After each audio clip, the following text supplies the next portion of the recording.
नमो अरहंताणम नमो अरहंताणम नमो अरहंताणम।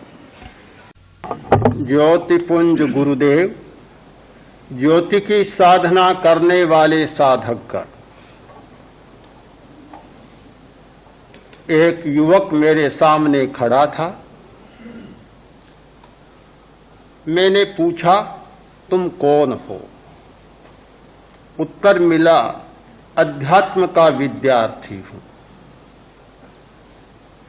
मैंने कहा, फिर ललाट पर शिकन कैसे? उलझने उभर रही हैं। अध्यात्म उलझनों को मिटाने का उपाय है और अध्यात्म का विद्यार्थी उलझा रहे, चेहरे पर शिकन रहे। बात समझ में नहीं आई। उसने कहा, बात सही है, मैंने प्रवेश किया था इस क्षेत्र में उलझनों को मिटाने के लिए, किंतु मैं तो और अधिक उलझ गया। क्यों उलझे? क्या करूं? आज का नवयुवक, विज्ञान का विद्यार्थी अध्यात्म के क्षेत्र में उतरा इस आशा से कि जीवन सरस बनेगा, रसमय होगा। जैसे जैसे अध्यात्म के ग्रंथ पढ़े, सब जगह नीरस ही नीरस बातें मिलती, रसहीन जीवन बनाने के उपदेश मिलते हैं, ऐसे पाठ मिलते हैं। मैंने उत्तराध्ययन पढ़ा तो मिला, रसा पगामम न निषेवियब्बा भुत्ता रसा दित्तिकरा नराणम। रसों का सेवन ज्यादा मत करो। महाभारत पढ़ा तो महाभारत का स्वर है कि योगी का बल क्या? अरस भोजन, नीरस भोजन। योगी का बल है नीरस भोजन, रस रहित भोजन योगी का बल है। महात्मा गांधी का साहित्य पढ़ा तो बार बार दोहराते हैं, ऐश्वाद ऐश्वाद ऐश्वाद। और की बात छोड़ दूं, मुझे आशा थी कि मनोनुशासनम तो एक नया ग्रंथ है, आज के युग का ग्रंथ है, इसमें तो आशावादी स्वर मिलेगा, कोई रसमय जीवन बिताने की बात मिलेगी। उसे पढ़ा तो उसमें भी यही बात मिली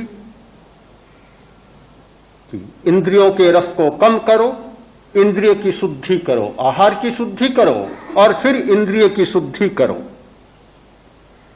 इंद्रिय जय, इंद्रिय जय, इंद्रिय विजय की चर्चा करते करते सारे अध्यात्म के ग्रंथ रसहीन और नीरस बन गए हैं। यह रसहीनता को देखकर मैं ऊब गया हूं। उलझन मिटाने आया था और नई उलझन में फंस गया। मुझे तो वह जीवन चाहिए जिसमें सरसता टपके, रस हो, आनंद हो, स्वाद हो। ऐश्वाद, भला ऐश्वाद का क्या मतलब? आज के युवक के लिए ऐश्वाद की बात कोई माने नहीं रखती। आज के वैज्ञानिक युग में सबको छोड़ने की बात का कोई अर्थ नहीं होता।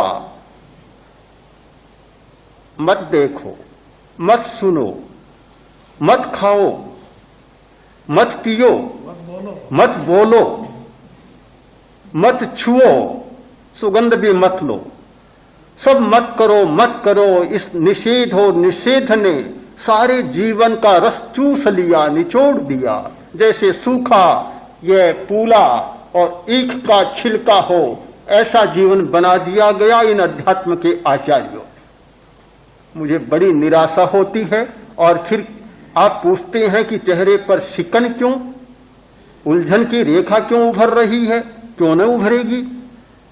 मुझे बहुत कष्ट हुआ, मेरी सारी आशाएं धूमिल हो गई, आशाओं पर जैसे पाला पड़ गया। अब क्या करूं? मैंने कहा, भले आदमी, इतने उलझते क्यों हो? अच्छा है, अध्यात्म को ही तिलांजलि दे दो, उसे ही छोड़ दो, उलझने की क्या जरूरत है? छोड़ दो उसे। सांप केंचुली को छोड़ता है वैसे अध्यात्म को छोड़ दो। बोला, यह कैसे हो सकता है? छोड़ नहीं सकता। क्यों नहीं छोड़ सकते? पदार्थों के सेवन से ऊब गया और ऊब से इधर आया, अब न इधर का रहा न उधर का रहा। पदार्थों से भी अरुचि है, पदार्थों ने बहुत प्रताड़ित कर रखा है, इतनी मानसिक अशांति हो रही है। शांति की खोज में यहां आया, यहां भी शांति नहीं मिली, तो फिर पदार्थ में जाकर फिर और अशांति में जाऊं, ये बात भी समझ में नहीं आती, छोड़ तो नहीं सकता। मैंने कहा तुम अभी समझे नहीं, अध्यात्म को समझे नहीं, न मनोनुशासन को समझा, न महाभारत को समझा, न उत्तराध्ययन को समझा। समझना बहुत कठिन होता है, बहुत कठिन।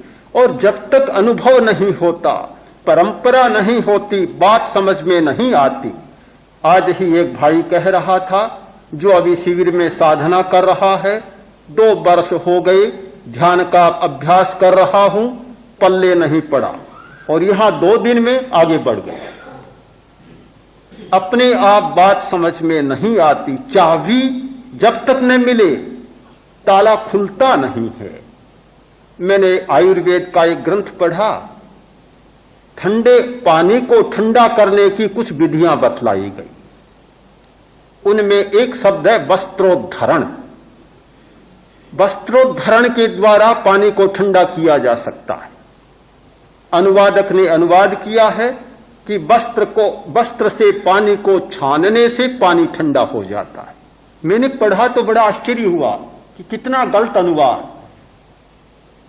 इसलिए अनुवाद गलत हुआ कि उसे अनुभव नहीं था। इस बात को तो हम लोग बहुत जानते हैं, मुनि लोग हमारे बहुत इस बात को जानते हैं कि पानी गर्म आता है, कहां हांडी मिलती है, कहां ठंडा पानी मिलता है, गर्म पानी आता है तो ठंडा करने की जरूरत होती है। तो ये वस्त्रोद्धरण की पद्धति हमारे यहां बहुत चलती है। पानी को बहुत ठंडा किया जा सकता है।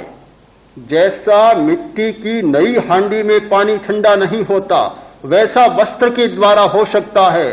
पर वस्त्र से पानी को आप छानते चले जाएं, पानी कभी ठंडा नहीं होगा। वस्त्रोद्धरण की प्रक्रिया यह है कि पात्र में गर्म पानी रखा है, एक कपड़ा लिया और कपड़े को लंबा कर लिया, पानी में कपड़ा डालें और फिर ऊपर उठाएं, फिर कपड़ा नीचे डालें और फिर उसे ऊपर उठाएं। ऐसा करते करते पानी बहुत ठंडा हो जाएगा। वस्त्रोद्धरण का मतलब है कपड़े को ऊपर उठाना, फिर नीचे करना, फिर उठाना, फिर नीचे करना। जैसे पानी बस कपड़े के साथ ऊपर उठेगा, हवा लगेगी, पानी ठंडा हो जाएगा। किंतु अनुवादक महोदय ने अर्थ कर दिया कि पानी को छानते चले जाओ, पानी ठंडा हो जाएगा। कारण यही है कि जब अनुभव नहीं होता, अर्थ भी समझ में नहीं आता। कहने वाला सर्वज्ञ हो, कहने वाला बड़े से बड़ा ज्ञानी हो, मतलब कहने वाले से नहीं है, मतलब समझने वाले से है। बहुत लोग दावा करते हैं कि हम तो गीता पढ़ते हैं, भगवान की वाणी है। हम उत्तराध्ययन सूत्र पढ़ते हैं, महावीर भगवान की वाणी है। हम धम्मपद पढ़ते हैं, भगवान बुद्ध की वाणी है।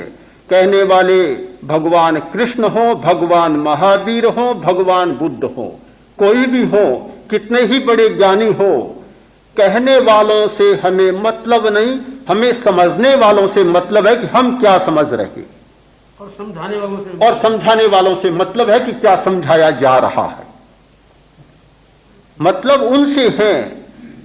उन्होंने कहा, आज वह शब्द भी हमारी समझ में नहीं आ रहा है। शब्द आ रहा है तो शब्द के नीचे छिपा हुआ अनंत अर्थ है, वह समझ में नहीं आ रहा, पकड़ में नहीं आ रहा है।